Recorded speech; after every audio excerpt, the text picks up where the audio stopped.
All right, so I ain't gonna hold you on this one. This is the first conscious one I'm doing. Usually the topics are more toxic or like more lighthearted or something like that. But actually, shout out to my Instagram followers. I put up a story. I asked them to choose between 7 topics, and I was gonna pick 3 to 4 of them, and they came through. I really appreciate it. I can't tag everybody, but I really appreciate it. All right, so the first topic we gonna get into basically was a topic about what if we're limiting ourselves to our direct surroundings when it comes to love or who we fuck with or whatever. So basically, what my thinking is on this is that all right, so we go out to the same clubs, the same bars, maybe about 30 miles radius from us, something like that, right? Like you may go to LA or you may go to IE, like you may try to get away from your hometown a little bit, but it's still relatively close, right? So we go and we do all these things, we meet these people, and we swear that these people who we're meeting in this radius is like the best thing ever. Like I'm so in love. This is the love of my life. Things like that within a 30-mile radius.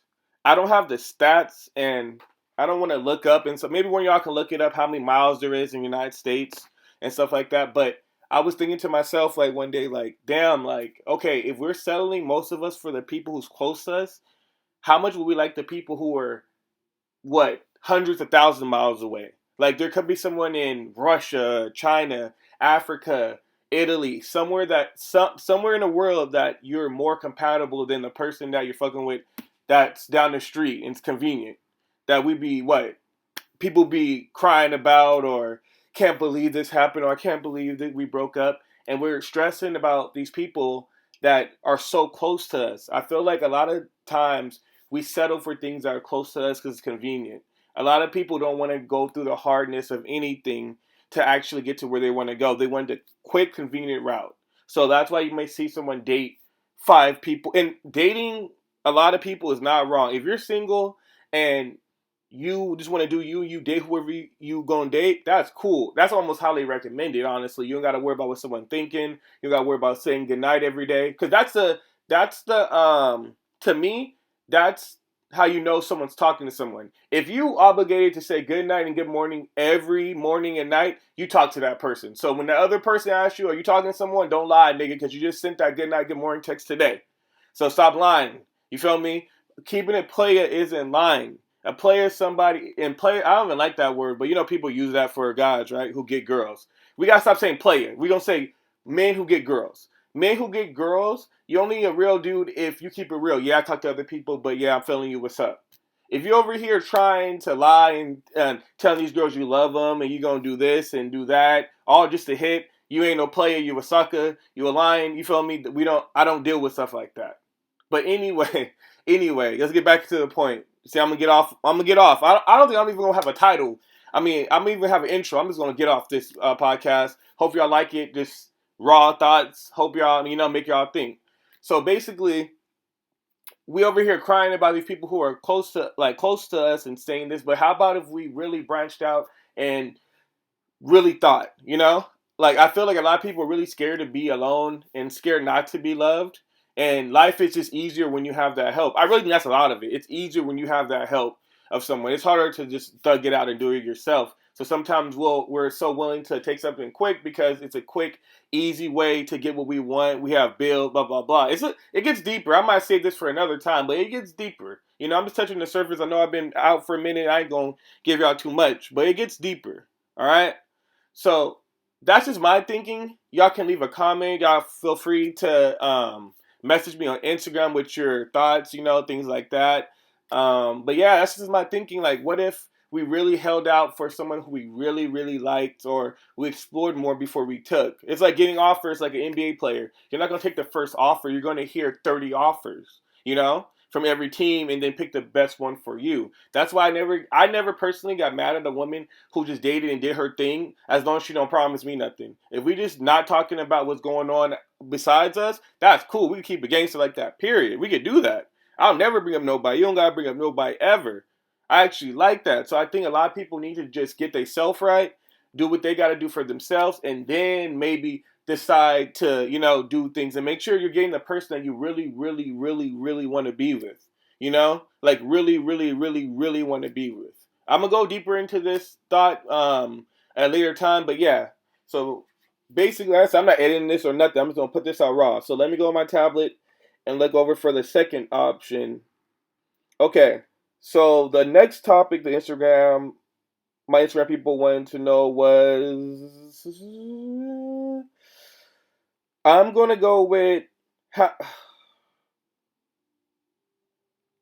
okay, let's go with the couples. Let's go with the couples. Basically, it's the couples. Why do they break up so much when the woman is pregnant or right after the woman's pregnant, right? So I know the obvious things that women are going to see are postpartum and things like that. I know I have a kid, I have a child, so I'm kind of, up on this. I know like their body's going through a change. They look different, they feel different, they do different things. They feel different. They're doing different things. Their mental may be different. I understand all that, so we're taking that consideration too. But what we're talking about now, since I'm a guy, we're talking about the guy's standpoint on that, right? So if I'm a guy and I know you're going through, know you're going. Hold up, excuse me, real quick. I gotta make sure this is still running. And wait, excuse me. And okay, if I'm a guy and I know that basically you're going through postpartum and stuff like that, like,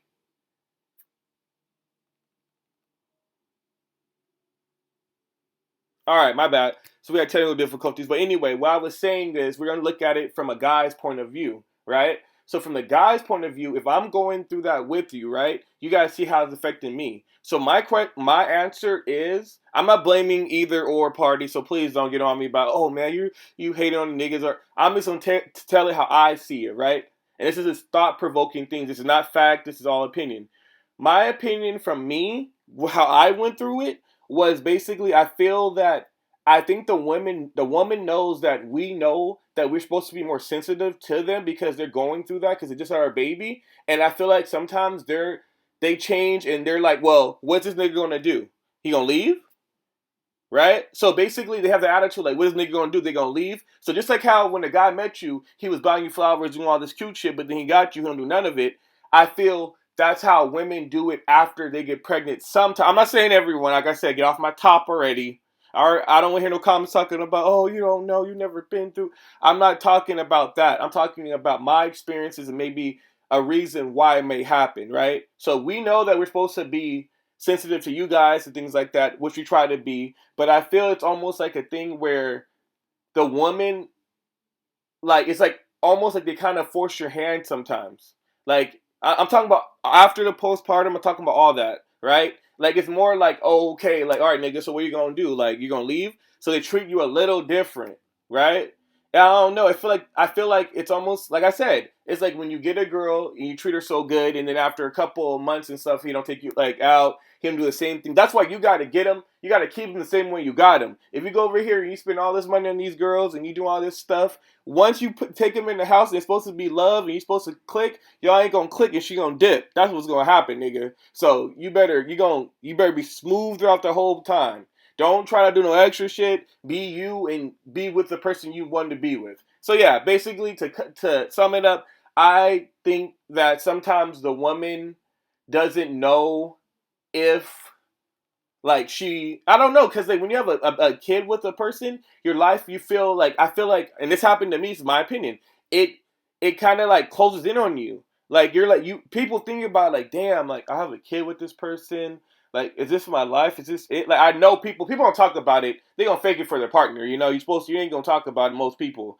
But I feel like that actually goes on, you get me? So yeah, that's my opinion about it. I feel that yes, as men we could be more sensitive to their emotions and make sure that we'll be there. But I think women have to be sensitive to our sensitivity to them too. Like it's just like when you guys are on your period. I don't want a girl who be like, "Oh, I'm on my period. You're supposed to stay away from me." Blah blah blah. Nah, I want a girl who be like, "All right, babe, I'm on my period. You know what that means. So kind of watch yourself and stuff like that. I still love you though. You feel me? That's just me. That's just me. But to each his own. To each his own. All right, let's get back in this tablet real quick.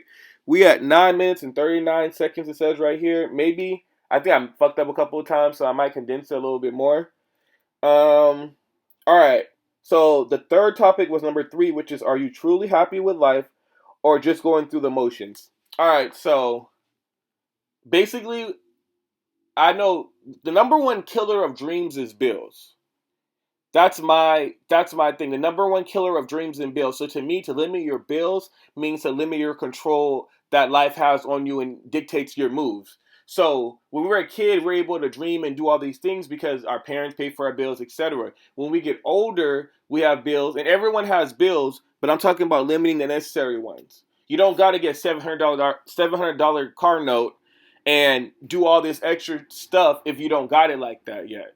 Because what that's going to do is you may want to do a hustle or do something you can't because your actions are dictating on that. Damn, I have the extra because everybody has rent, everybody has etc. We're not talking about that bill. We're talking about extra bills, and stuff like that. Like flossing, that shit will kill your dreams. Like trying to like really look good for these niggas right now is going to kill your life when you really want to be comfortable at home, retired. You feel me?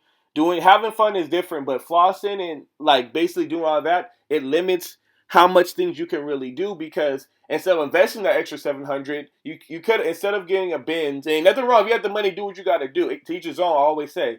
But instead of getting that Benz, you could have got the Honda, paid $500 less, and invested that 500 to a company that's gonna make you thousands and thousands and thousands of dollars where you can pay off that car.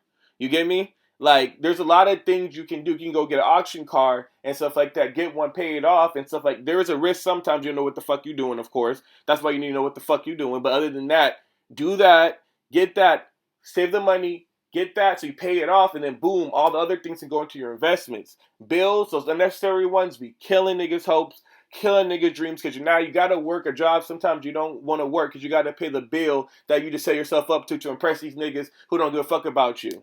You feel me? So make sure that you're doing things that make you happy, making moves that make you happy, things with longevity, things you're gonna be proud of from years on, and things like that. And waking up happy, never waking up uncomfortable or waking up, just doing things that you do not want to do. You get me? That's basically what it is. That's the best way I can tell you guys. Basically, make sure you're living a happy, wholesome life where you're doing everything you want to do. You wake up every day happy. You only have one life, and we already live almost a fourth or more of the life we're going to live. So today was a quick rant just to get something out. I appreciate everybody. Make sure to like, comment, subscribe down below. It's your boy Jay McCann 21. Peace.